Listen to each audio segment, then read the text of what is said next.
Crypto currency में deal नहीं करता, या फिर मैं लोन्स में डील नहीं करता, कोई जॉब ऑफर्स में डील नहीं करता हूँ।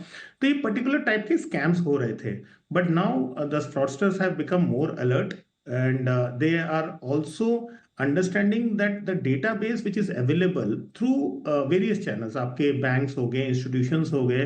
तो यहाँ पे मैं एक एग्जांपल दूंगा कि वेर वी हैव एक इम्पॉर्टेंट इवेंट हुआ था जहां पे एक पर्टिकुलर अमाउंट की फिरौती मांगी गई थी।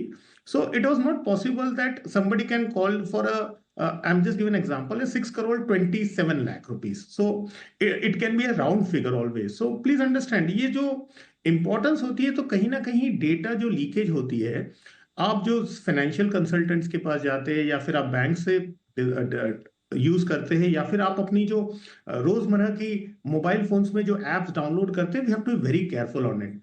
और अगर बाई चांस आपको ये लग रहा है, I will always tell everybody कि कहीं पे भी आपको, कहीं पे भी अगर कोई कॉल आ गया, आपको लग रहा है कि आपके रिलेटिव्स ने पैसे मांगे, या फिर आपके मदर फादर, या अगर आपके बच्चे लोगों ने भी पैसे मांगे हैं, कॉल देम बैक। ओके, ऐसे नहीं कि अगर एआई इनोवेटिव टर्म्स में उन्होंने कर दिया और आपको उनकी आवाज भी सुनाई दी, मेरे हमेशा ये कहना है कि please call them back, don't click any kind of links. अगर बाय चांस आप इस फ्रॉडस्टर सर्कल में फंस गए हैं, तो 1930 जो नंबर है बहुत इंपॉर्टेंट है।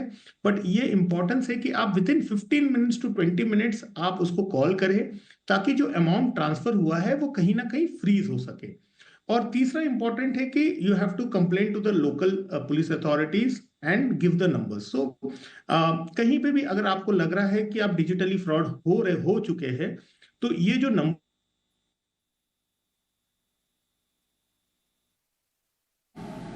ओके, मैं राजीव जी आपके पास फिर आती हूँ। आप बहुत इंपॉर्टेंट आप कुछ एस्पेक्ट्स यहाँ पर बता रहे हैं कि साइबर फ्रॉड अगर हो जाता है तो आपको बहुत ही प्रॉम्प्ट एक्शन लेने की ज़रूरत है। 1930, ये बहुत इंपॉर्टेंट नंबर बताया आपने। मैं आपके पास फिर से आती हूँ और जानने की ज़रूरत है कि कहाँ कहाँ शिकायत कर सकते हैं, और कौन से ऐसे प्रॉम्प्ट एक्शन है, मेजर्स हैं या रिड्रेसल सिस्टम है जिसके ज़रिए ऐसा कोई भी फ्रॉड है, स्टॉक मार्केट रिलेटेड, स्टॉक से रिलेटेड, या इवन म्यूचुअल फंड से रिलेटेड, आप जिसमें शिकायत कर सकते हैं। पर मुझे विकास एक बात बताइए, म्यूचुअल फंड से जुड़े हुए ऐसे बहुत गंभीर तरीके के फ्रॉड रिलेटेड क्या किस्से सामने आए हैं? ये ज़रा समझना बेहद ज़रूरी है।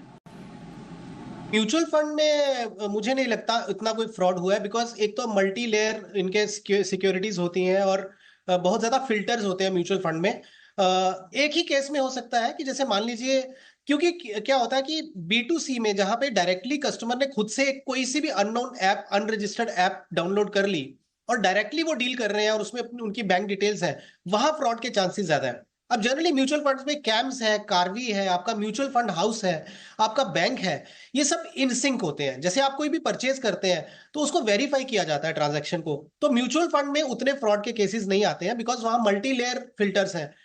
B2C में या स्टॉक पिकिंग जब होती है या स्टॉक मार्केट है, उसमें चांसेस ज्यादा होते हैं, बिकॉज कस्टमर्स क्या करते हैं कि अननोन एप्स जब डाउनलोड कर लिया, उसके बाद जो फ्रॉडस्टर है वो आपको डायरेक्टली अपनी ही ऐप दे रहा है, तो प्लेटफॉर्म तो फ्रॉड वाले का ही है, तो वहां पे कोई फिल्टर नहीं है, इसीलिए वहां पे फ्रॉड सबसे ज्यादा होता है।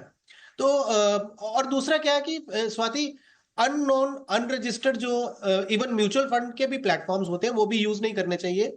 जो वेल नोन एप्स होती हैं, जो सेबी रजिस्टर्ड है, वही एप्स यूज करें। बिकॉज आज तक उतने फ्रॉड नहीं नजर तो नहीं आए म्यूचुअल फंड में, बट यू नेवर नो कि कल को किस तरह की कोई चीज आ जाए। तो इसीलिए रजिस्टर्ड ऐप का होना या सेबी रजिस्टर्ड एडवाइजर का होना बहुत जरूरी है।